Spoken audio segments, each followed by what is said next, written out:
And Richard is epitome of what artists should be. He's a man of dignity, he's a man of sincerity, he's a man that you really wanted to know him. Almas is just about the artist. How do we put light on the artist, archive, dialogue with the artist, not only be seen in one-dimensional, but deeper than that. We want them to see them who they are, what motivates them, how they look at the world, how they see themselves, how do they see their society in general. So the book is basically very welcome right now. It tells stories that a lot of people don't get to know about the particular artist. His work is basically like, it's just all question marks all around. It's very interesting to look at the progression of his work from the 90s, from the mid-90s to what he's doing right now. There's been very different stages of this. And like I said, you will never understand it, but you will always love it.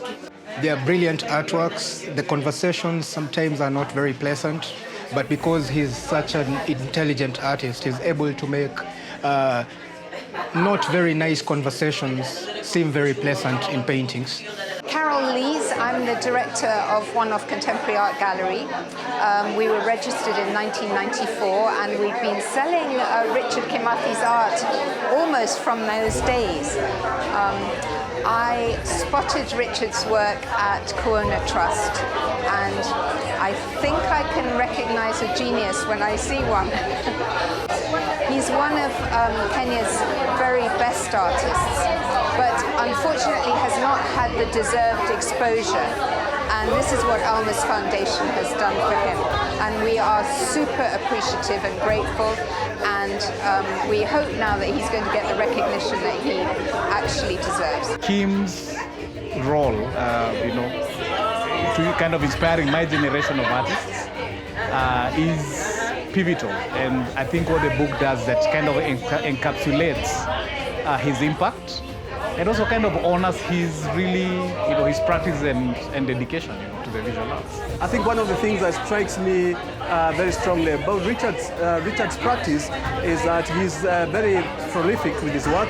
He's not shy to confront subjects that might not always be obvious to most people, or maybe they're a little bit of a taboo, or something that people are not able to articulate very well. I've felt that he's not been tied to sort of commercial aspects of what artistic production is, so that his work needs to keep evolving as his insights on different aspects of our society grow in himself. So he keeps growing that rather than catering to the commercial aspects of what art can be. In the research for the Richard Kimathi text that's in the Almas Foundation book, it was both joyful but also a bit frustrating in that there does exist some writing on Kimathi's practice. Working with Carol at One Off was wonderful because there's an entire catalogue of the things that he's made over the many, many years that he's been working.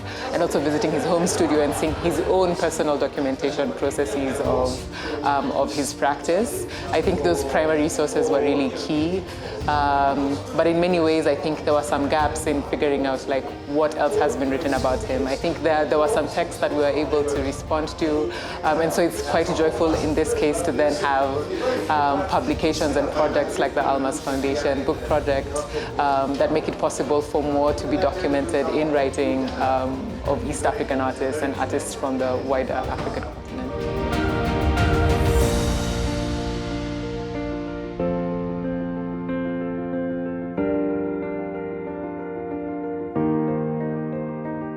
So when I see young artists hopefully looking at Richard's book and Richard's documentary, I want them to say, if Richard did it this way, maybe I will be able to do it my way.